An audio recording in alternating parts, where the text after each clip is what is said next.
Dans toute fête, il y a un avant-goût de la défaite. Et on dirait que c'est inéluctable d'entendre siffler la fin de la récréation, de comprendre que c'est toujours le désenchantement qui prend le dessus sur le champ, sur l'enchantement. Kundera disait que l'optimisme est l'opium du genre humain. Et c'est une mauvaise publicité parce qu'elle renforce le goût de l'opium au lieu de renforcer le dégoût de l'optimisme et de défoncer les béats de la béatitude. Et chaque année, ça recommence à la rentrée. Ce qui prouve bien qu'on n'a toujours pas trouvé la sortie. Ce cyclisme est mal fichu, il est sans issue. Et quoi qu'on en dise, la reprise n'y change rien. On aura droit aux mêmes méprises, aux mêmes sottises, du genre « Mais demain est un autre jour ». Mais en attendant, aujourd'hui est le même que celui d'hier. La nuit ou l'ennui qui ne voit pas le jour. J'entends le loup, le renard et la belette. J'entends le loup et le renard chanter. J'entends le loup, le renard et la belette. Le renard chanter, hey, j'entends le loup, le renard et la belette. J'entends le loup et le renard chanter, hey, je les entends chanter. Pour que la rentrée soit un peu plus, eh bien, enchantée. Le loup, il n'est pas près de la louper, c'est le Saint-Père lui-même qui a ouvert le bal en déclarant que l'homosexuel n'est pas normal, il est anormal, pathologique, pas logique, il relève de la psychiatrie. Autrement dit, pour le PD, il n'y a pas d'autre rentrée que dans un asile d'aliénés.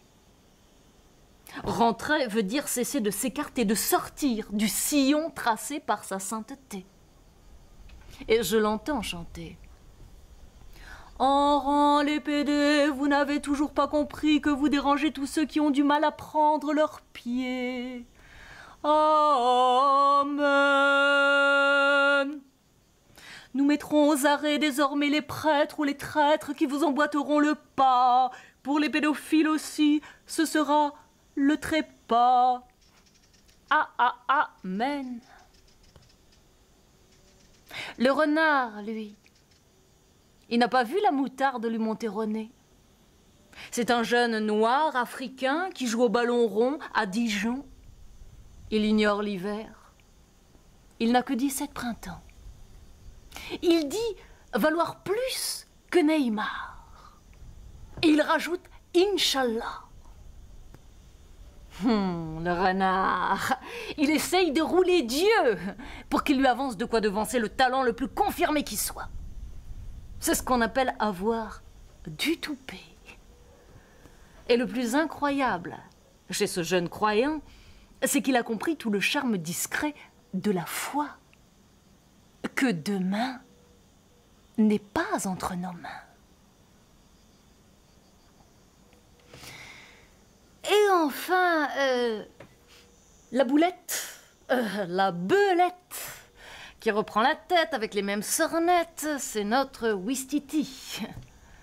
Notre fameux Ouistiti. Ouistiti, qui n'a pas encore vu le pays partir en sucette et qui s'adresse aux gens sans prendre de gants en disant « Yenes !» Il n'y a que le « business ».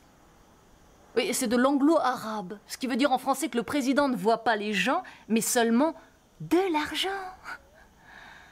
Donc, une mission sans rémission, qui va provoquer la démission de Nicolas Hulot, la bébête qui a enfin compris, eh bien, que qui veut faire l'ange